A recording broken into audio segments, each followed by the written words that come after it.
Bismillahirrahmanirrahim. Assalamualaikum warahmatullahi wabarakatuh. Kepada yang terhormat Bapak Profesor Dr. Kartono MSI dan Bapak Dr. Mulyono MSI. Terima kasih atas kesempatan yang diberikan kepada saya. Pada kesempatan kali ini saya akan memaparkan hasil analisis artikel yang pertama. Perkenalkan, nama saya Hanifah dengan NIM 0401619005. Saya adalah mahasiswa program Doktor Pendidikan Matematika Pasca Sarjana Universitas Negeri Semarang. Pertama-tama, saya akan memaparkan mengenai rancangan disertasi saya yang berjudul Kemampuan Representasi Matematis berdasarkan Cell Efficacy Siswa pada model Eliciting Activities dengan strategi scaffolding.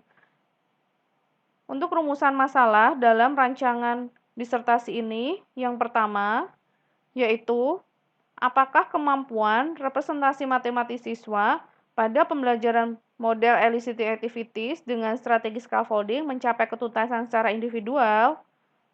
Kemudian yang kedua yaitu bagaimana kemampuan representasi matematis berdasarkan cell efficacy pada pembelajaran model eliciting activities dengan strategi scaffolding. Untuk tujuan penelitian dalam rancangan disertasi ini, yang pertama yaitu untuk mengetahui kemampuan representasi matematis siswa pada pembelajaran model eliciting activities dengan strategi scaffolding mencapai ketuntasan secara individual. Yang kedua, yaitu mendeskripsikan kemampuan representasi matematis berdasarkan cell efficacy pada pembelajaran model eliciting activities dengan strategi scaffolding. Untuk manfaat penelitian dalam rancangan disertasi ini, yaitu yang pertama, siswa memperoleh pembelajaran bermakna guna meningkatkan kemampuan representasi matematis melalui pembelajaran model eliciting activities dengan strategi scaffolding. Yang kedua, yaitu memberikan gambaran kepada guru tentang kemampuan representasi matematis berdasarkan cell efficacy. Untuk kebaruan dalam rancangan disertasi ini yaitu terdapat sebuah model pembelajaran yaitu model eliciting activities dengan strategi scaffolding untuk dapat meningkatkan kemampuan siswa.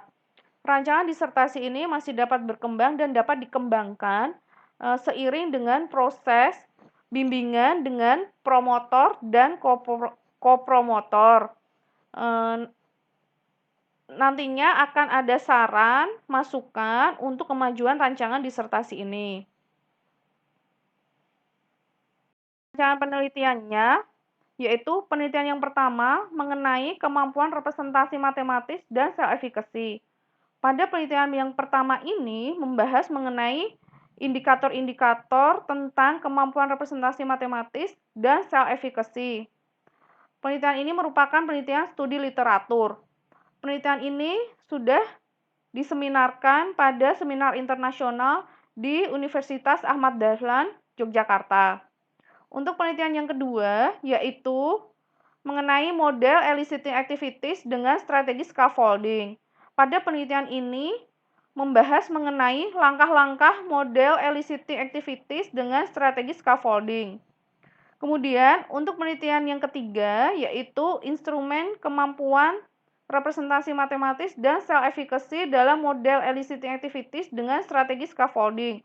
Pada penelitian yang ketiga ini akan membuat sebuah instrumen kemampuan representasi matematis dan cell efficacy dalam model eliciting activities dengan strategi scaffolding. Berdasarkan penelitian 1, penelitian 2, dan penelitian 3, maka dapatlah disusun sebuah rancangan disertasi yang berjudul Kemampuan Representasi Matematis berdasarkan Cell Efficacy Siswa pada Model Eliciting Activities dengan Strategi Scaffolding. Untuk analisis artikel yang pertama, artikel ini saya ambil dari jurnal Elsevier tahun 2018. Judul artikel ini yaitu Reciprocal Effect Between Cell Efficacy and Achievement in Mathematics and Reading. Menulis dalam artikel ini yaitu Christian Skober, Kerstin Scooter, Olaf Kohler, Neil McElvany, Miriam M. Gebauer, yang berasal dari Leibniz Institute for Science and Mathematics Education di Jerman. Artikel ini akan saya gunakan untuk memperkuat argumen dalam latar belakang rancangan penelitian disertasi saya. Latar belakang pada artikel ini yaitu yang pertama, prestasi akademik sering dikaitkan dengan self-efficacy. Kemudian yang kedua yaitu self-efficacy mempengaruhi usaha siswa, kegigihan siswa, dan pilihan kegiatan siswa berikutnya untuk mencapai prestasi.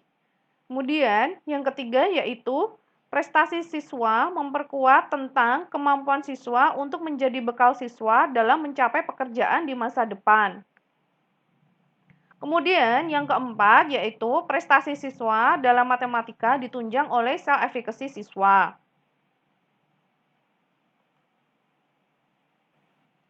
Kajian teori dalam artikel ini yaitu yang pertama, menurut Bandura tahun 1997 menyatakan bahwa prestasi yang lebih tinggi diperoleh dari siswa yang mempunyai self-efficacy tinggi daripada dari siswa dengan self-efficacy yang lebih rendah. Kemudian, yang kedua, menurut Gala et al. Tahun 2014 menyatakan bahwa self-efficacy memiliki pengaruh yang positif terhadap upaya yang dibuat siswa untuk mewujudkan pencapaiannya. Kemudian yang ketiga yaitu menurut Marsh tahun 1990 menyatakan bahwa self-efficacy dan prestasi saling menguatkan satu sama lain. Hal ini konsisten dengan pernyataan Bandura tahun 1997 yang menyatakan bahwa self-efficacy adalah sebab akibat dari prestasi. Metode penelitian dalam artikel ini yaitu menggunakan sampel sebanyak 1.597 pada siswa kelas 7 dengan 49,5% siswa perempuan dan 50,5% siswa laki-laki. Pengumpulan data dengan menggunakan angket self-efficacy. Penelitian ini merupakan penelitian pengembangan dengan deskriptif investigasi. Hasil penelitian pada artikel ini yaitu yang pertama, adanya hubungan timbal balik antara self-efficacy dengan prestasi dalam matematika. Yang kedua, self-efficacy memberikan efek positif terhadap prestasi dalam matematika. Semakin tinggi self-efficacy siswa, maka akan semakin baik pula prestasi siswa dalam matematika. Kesimpulan dalam artikel ini yaitu yang pertama, prestasi siswa dalam matematika didukung dengan konsistensi self-efficacy siswa. Kemudian yang kedua yaitu self-efficacy siswa yang tinggi akan menghasilkan prestasi yang baik dalam matematika. Kemudian yang ketiga yaitu self-efficacy yang tinggi juga didukung dengan konsep diri siswa. Saran untuk artikel ini yaitu yang pertama, guru dan orang tua agar lebih memperhatikan hal-hal yang dapat meningkatkan self-efficacy siswa sehingga dapat lebih meningkatkan prestasi belajar dalam matematika. Self-efficacy dapat pula ditingkatkan dengan latihan untuk menumbuhkan keyakinan pada kemampuan yang dimiliki siswa terhadap tugas yang dikerjakan tanpa merasa ragu. Kemudian, yang kedua yaitu siswa dapat mengetahui bahwa faktor self-efficacy bisa mempengaruhi prestasi belajar yang mereka peroleh. Seberapa yakin mereka dengan kemampuannya dalam mengerjakan tugas. Jika siswa yakin akan kemampuan yang dimiliki bahwa dapat menguasai materi matematika dengan baik, maka siswa akan berusaha lebih keras dan pantang menyerah dalam menghadapi rintangan dalam menyelesaikan tugas.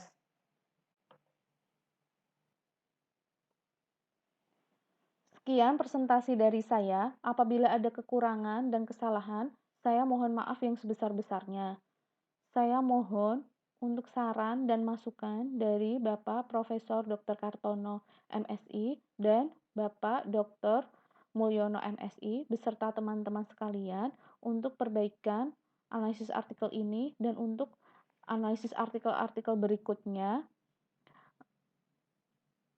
Sekian dari saya. Wabillahi taufiq wal hidayah. Wassalamualaikum warahmatullahi wabarakatuh.